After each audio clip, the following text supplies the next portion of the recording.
Halo guys, kita mau ngonten nih. Kita mau nyobain BED atau 3 ke Bandar Lampung. Ini kita lewat tol Cijago ya. Kita masuk ke gerbang tol 5 utama. Perjalanan ke pelabuhan lewat tol baru ini sekitar 2 jam. Nanti di kapal feri 1 jam. Kita sudah beli tiket jam 4 kalau nggak salah. Kemudian nanti dari Bakauheni Lampung menuju Bandar Lampung itu sekitar 1 jam. Tapi kita mungkin mampir ke charger SPKLU 200 kW ya. Nanti kita coba hitung ya, sampai Bandar Lampung kita cas berapa ya guys. Kita langsung aja ke Merak, Banten. Oke guys, ini adalah charger-charger yang bisa kita mampirin ya. Walaupun nggak semua ada di posisi kiri ya, ada yang di kanan.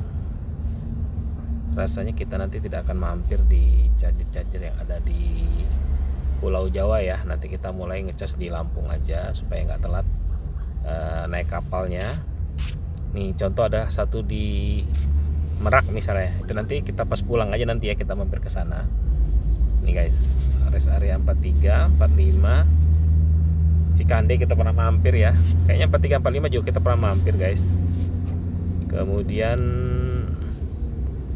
68B Tol Merak, Pelabuhan Merak. Nah di rest area 20 ini nggak ada ya yang 100 ya. Kita ke B 200, nanti kita mampir nih guys 20B, nanti kita cek ya. Ini posisinya di sebelah kiri atau di sebelah kanan. 33A nggak ada, 33B juga nggak ada. Kita mampir, coba lihat 49. 49B tidak ada charger 200 kW, kita nggak mampir. 49A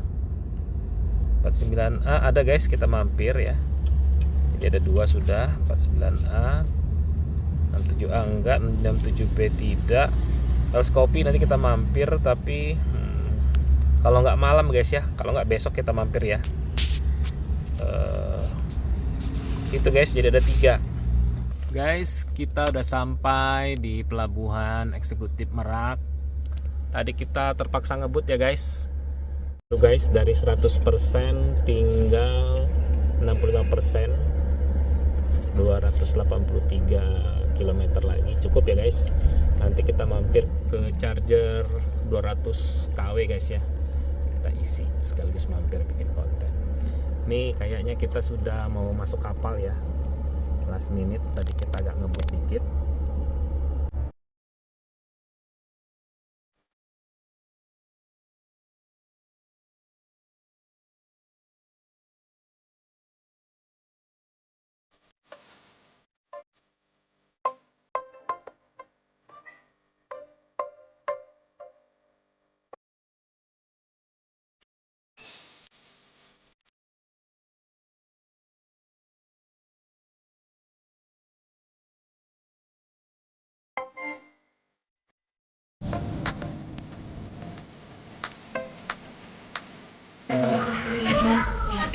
Kita sudah di dalam kapal untuk waktu 1 jam ya guys.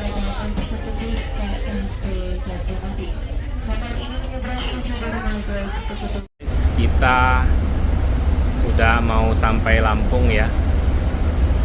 Ini posisinya, parkiran kita di sebelah sini guys. Nanti kita mau mampir ke charger 200 kW ya. Nanti kita cek ada berapa yang di sisi kiri dan sisi kanan. Kalau sempat kita mampirin semua ya, kalau enggak nanti aja pas kita mau berangkat pulang.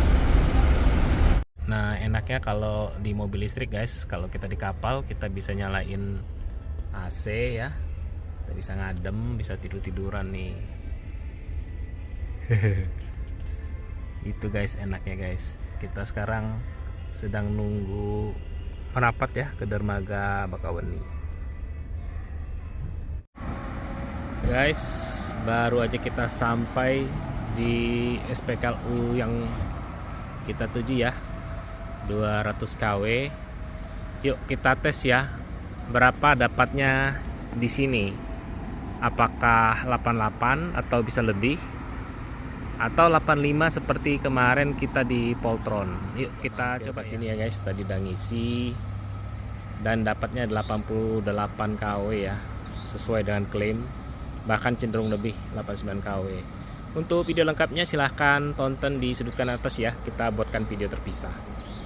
Oke, kita lanjut ke tempat berikutnya ya. Halo guys, kita baru sampai di Elskapi Bandar Lampung.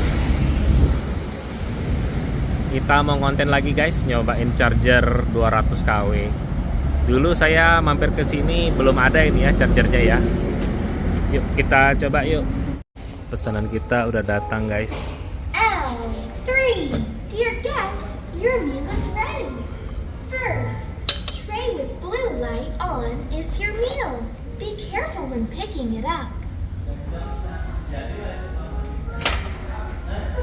Beres ya guys. Mana nih? Bisa jalan nggak dia ya?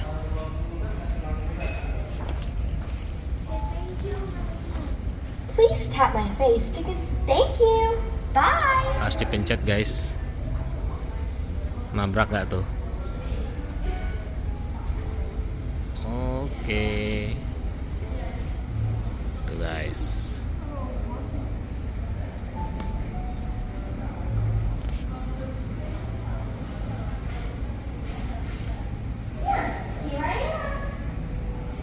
Oke guys, sudah selesai makan. Kita kembali ke mobil ya. Terus kita pulang ke rumah. Untuk tagihan ini ya guys, nggak kepotong semua di sebelah kiri. Dan kelebihannya balik lagi ke rekening ya. Mirip-mirip di GoPay gitu guys, tinggal dibalikin aja.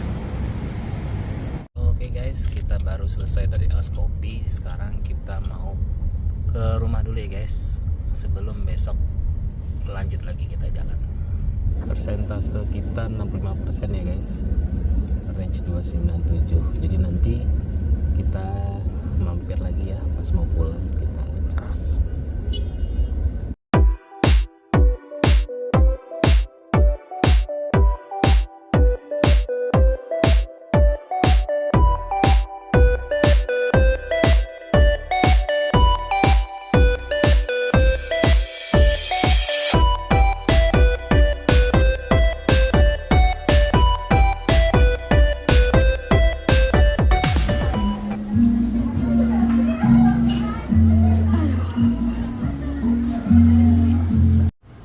Suasana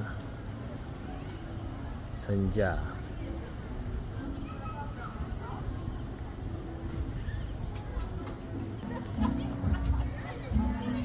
Ini suasana pantai.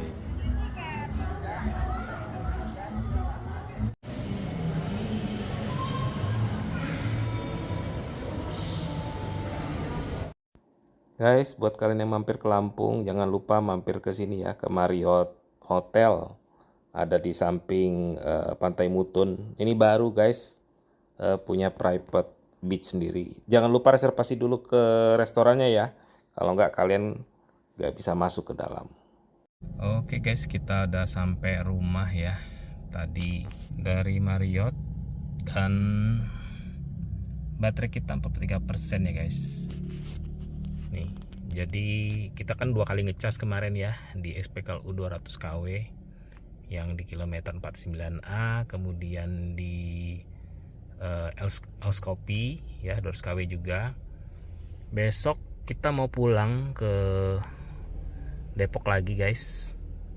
Ini consumption ini angkanya saya pakai kWh per 100 km ya. Ini driving time 34 jam. Average speed 11 km.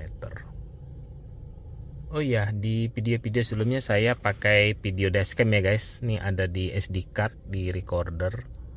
ada di sini nih guys. Jadi kita bisa lihat dan kualitasnya Full HD ya guys. Sebagai contoh misalnya kita mau lihat data, sebentar saya cek dulu ya, tanggal 25, tanggal 25 semua ya guys ya. Ini misalnya contoh nih ya videonya ya, bisa kita pantau di sini guys. Di sini ada informasi-informasi ya, kilometernya, gigi yang kita pakai, ini akselerasinya, dan beberapa info-info lampu segala macam dan tanggalan di sini guys ya.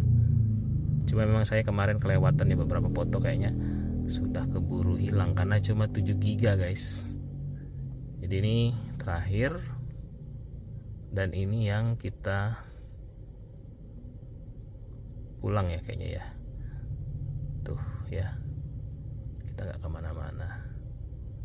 Jadi data-data yang kemarin itu hilang kayaknya guys ya, ketimpa ya, belum sempat saya selamatkan nih ya. Jadi memorinya ini 7,8 giga, tapi kayaknya nggak cukup buat satu hari guys. Jadi saran saya kalian coba ganti ya. Ini guys memori yang kita dapat ya, 8 giga ya dari paket atau 3. Nah barusan saya masukkan, kita lihat ya, kita ganti tadi apakah bisa terbaca ya. Nih saya masukkan 128. Nah ini 128 GB. Nah, kita coba cek recorder apakah berhasil ya. Nah kita lihat aja nanti ya. Selamat pagi guys, kita sekarang on the way menuju Depok. Nanti kita mampir sebentar ke charger yang ada di rest area 20. Kita nggak jadi mampir ke Rio by the Beach ya guys, lain kali aja. Oke. Untuk range yang tersisa masih ada 190 kilo. Harusnya sih sampai ya ke titik lokasi kita.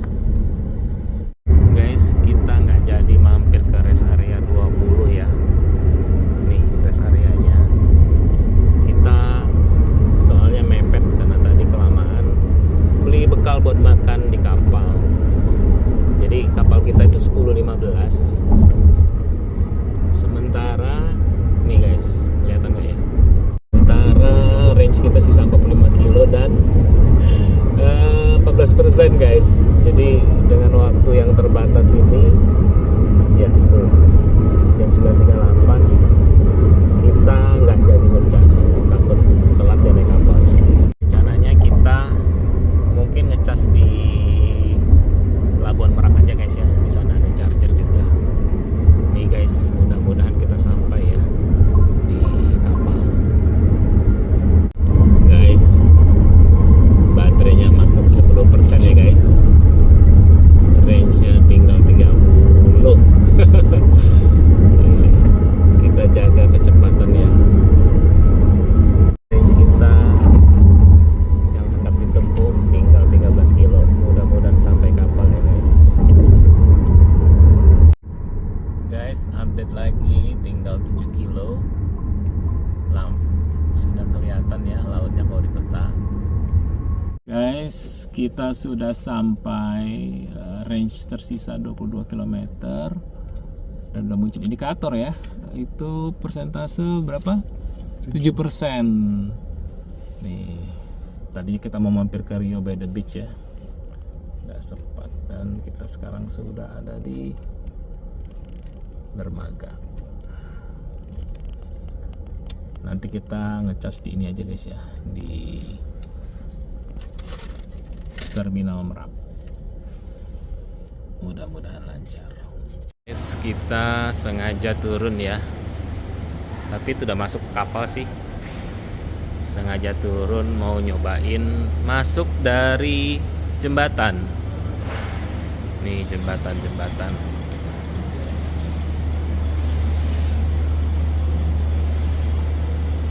Ada beberapa garba rata ya. Nanti kita lihat situ aja guys masuknya.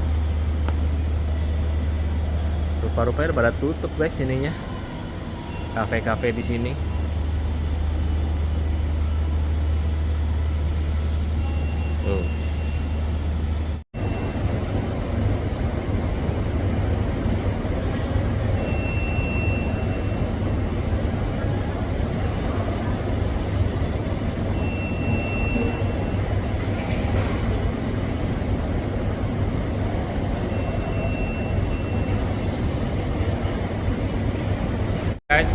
Karena kapal sudah masuk, kita sekarang jalan ke dalam mobil.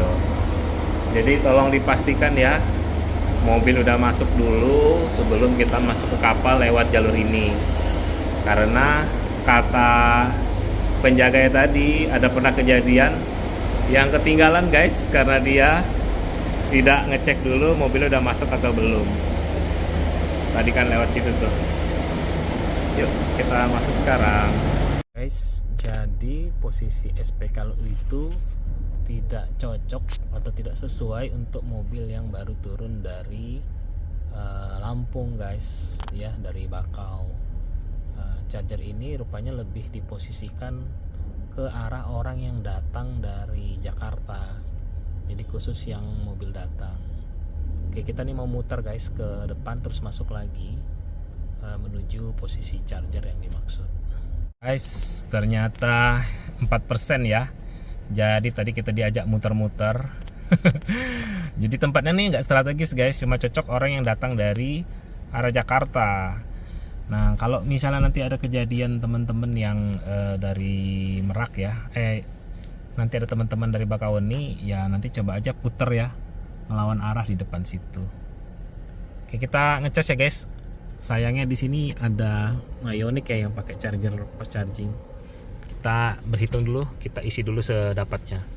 Guys, yang masuk ternyata cuma 4,5 ya. Angkanya belum berubah guys ya, masih 4,4. Kita coba tes matikan mobil ya.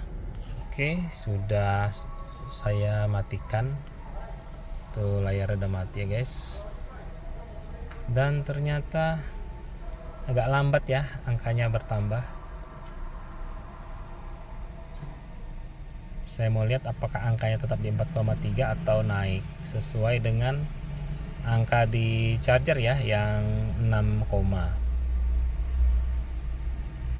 oke guys, angkanya naik sedikit ya, 5,8 kW. Nggak sampai 6 sih ya. Ini mirip-mirip kayak di mana ya, di rumah kemarin ya, angkanya nggak bisa sampai 6. Itu rupa-rupanya driver datang. Mudah-mudahan ya bisa kita gantikan ya, andaikan dia naik kapal. Guys, angkanya naik jadi 6 kW guys. Nah, ini memang menjadi pertanyaan ya, sebetulnya apa yang menyebabkan angkanya bisa rendah ke dia 5,8? Apakah kondisi baterai atau apa? Karena kalau kita ngecas di Ioniq 5 ya, angkanya tuh cenderung stabil ya untuk charger AC. Oke, kita coba cek sebentar ya di aplikasi. Ada kemajuan ya, angka KW nya naik jadi 6,1 KW nih, lumayan. Kita tunggu ya sekitar 14% kita jalan ke charger Cikande. Guys, kita tetap ke Cikande ya, tapi kita isi dulu pakai CCS 2 ya. Ya sampai 20% ya baru kita jalan. Tuh guys, Ioniq 5 nya udah jalan. Angkanya 60,76 ya, 326. Kita cek ya berapa angkanya kalau AC nya dinyalakan untuk charger DC.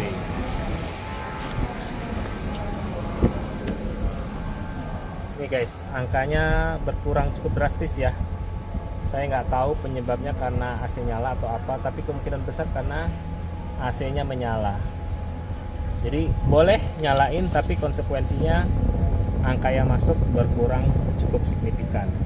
Guys, angka udah 29% ya. Kita pindah ke charger di Cikande aja guys ya. Rasa-rasanya udah cukup. Oke guys, 29 ya. 29%, 106 km. Harusnya kita sampai ya ke Cikande yang cuma 52 kilo. Wah, Ioniq mobil polisinya. Mana? Mana? Mana? Mana? Mana? Mana kecelakaan? Sekarang Kita udah sampai di Cikande, udah mulai ngecas ya, angkanya maksimal ya, walaupun AC-nya nyala 87. Coba kita lihat ya, di layar 87,27. Ternyata bener ya, dia kalau kita nyalain AC, baik yang charger DC maupun charger AC, ada korting sekitar 1,5 kW ya. Jadi ini kalau di layar sana tuh 87, 88 malah. 88, di sini masuknya 86,7. Berarti berapa ya? Plus tadi ya. Angkanya nggak selalu sama ya, kayak tadi kita ngecas tuh selisih sekitar 0,6 ya, 0,6. Jadi kalian boleh guys nyalain AC tapi angkanya nggak akan maksimal ya. Ya udah, kita tunggu aja guys ya. Mudah-mudahan proses misinya bisa cepat ya. Tuh angkanya 88,27. Sementara kalau di mobil 86,8. Oke guys, ini saya matikan mobilnya ya. Tuh angkanya berubah jadi 87,8. Sementara di layar sana 88,27. Kita lihat ya di layar sana. Tuh 88,47 27.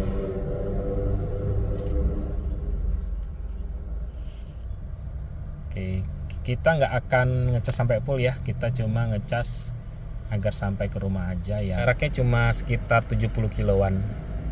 Ya kurang lebih 1,5 jam lah ya. Kalau 60 km per jam, tapi ya kayaknya bisa deh sejaman ya kita sampai ke rumah. Oke, jadi kita nggak akan isi full ya guys. Mungkin kita isi sekitar 50% aja ya, nggak sampai full. Oh ya guys, ini ternyata wiper kita copot ya. Padahal nggak tahu apa karena kita ngebut tadi atau bagaimana kok bisa-bisanya copot. Atau jangan-jangan memang begini guys. Ya, nanti kita coba klaim bisa nggak ke BYD, karena kan harusnya barang begini nggak mudah copot ya. Jadi pas kita masuk kapal tadi kita baru lihat ternyata ini sudah nggak ada guys. Error guys, ini udah 2 kali ya kejadian ya. Pertama error merah begini nggak full, itu pas kemarin kita di Elskopi. Ya udah, kita isi sedikit lagi ya. Tolong dicek ya di YD kenapa sering putus error seperti ini. Guys, angkanya turun jadi 52,31 ya. Tadi kan error ya. Sekarang angkanya nggak bisa balik lagi ke 80 sekian. Nih, 52,2. 52,31, selisih sekitar 10-an kW ya guys. Kita nggak tahu nih apa yang salah nih.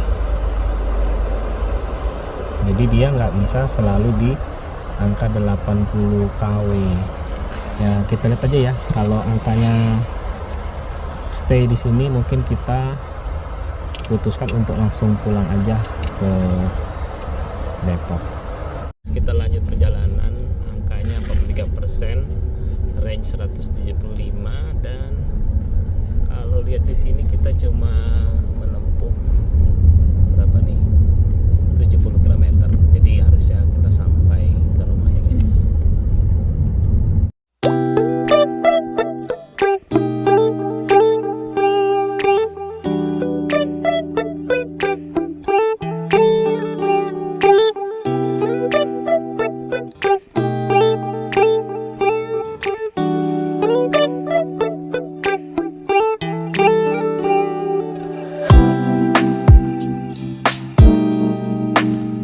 Oke guys, kita udah sampai rumah, mobil udah kita cas tadi di BYD Depok. Jalan ke sini jadi 99% guys, nambah sekitar 2,5 kilo. Jadi mungkin kalau mau dihitung totalnya jadi 62,2. Jadi range kita 622 km. Nah, di video yang lalu saya ngecas di ini ya guys, di Pesona Square. Itulah malam saya ngecas terakhir. Itu angkanya 108 km guys odonya. Tambah sekitar 3,8 km ke rumah, atau tambah 4 lah ya. Jadi sekitar 112 km. Jadi 622 dikurang 112, maka kita menempuh sekitar 510 km guys. Ya. Nah, oke, ini saya coba tampilkan ya biaya-biaya yang sudah saya keluarkan dan berapa KWH. Oke, ini pertama adalah billing yang kita peroleh ngecas 2 kali tadi ya di BYD Arista Depok. Ini angkanya guys, dan ini rekapnya ya dari 5 kali ngecas tadi. Kemudian berikutnya adalah setelah kita hitung, maka angka totalnya adalah sekian guys, 288.541 dengan jumlah KWH 105,85. Kemudian untuk per KWH nya 4,8 km guys ya. Ternyata agak boros. Ya memang karena saya sering pacu dengan kecepatan tinggi, terutama pada saat mengejar jadwal kapal, baik itu pas dari Merak maupun pas dari Bakauheni. Lantas apa review kita ya? Secara umum mobil ini sangat layak ya untuk dimiliki, terutama bagi Anda yang ingin mobil listrik yang harganya tidak semahal Ioniq 5 ya. Memang ada kekurangannya jika dibandingkan Ioniq 5. Misalnya range-nya ternyata tidak sama ya menurut saya dengan Ioniq 5. Ya kapasitasnya saja juga udah beda ya, 72,6 versus 60,48. Ya nggak mungkin lah secara teori dia lebih jauh jarak tempuhnya dibandingkan Ioniq 5. Kedua problemnya adalah di kapasitas chargernya yang cuma 6 kWh ya untuk yang AC. Jadi terpaksa kita ngecas di charger DC kalau mau aman. Tapi problemnya walaupun charger DC tapi dia hanya support 88 kW. Itu pun tidak selalu di angka 88 ya. Dia bisa juga turun jauh malah 50 bahkan kurang dari itu. Jadi angkanya tidak stabil di situ, sehingga memang waktu chargingnya juga relatif lama jika dibandingkan dengan Ioniq 5. Kemudian saya selalu duduk di bangku belakang dan rasanya agak sedikit mantul-mantul ya. Saya nggak tahu ya mau bikin perbandingan apa dengan mobil apa ya. Kalau Zenix saya agak lupa ingat ya, tapi nggak nyaman-nyaman amat juga. GLE bahkan menurut saya juga nggak nyaman menurut saya, entah karena SUV ya. Ya kalau mau nyaman ya MPV seperti Foxy atau Alphard itu jelas jaminan mutu, rasanya nyaman. Rasanya itu dulu ya review dari saya. Silahkan teman-teman kalau ada pertanyaan silahkan tulis di kolom komentar, saya coba jawab. Oke, sekian dulu video dari saya, semoga bermanfaat. Kita berjumpa lagi di video berikutnya.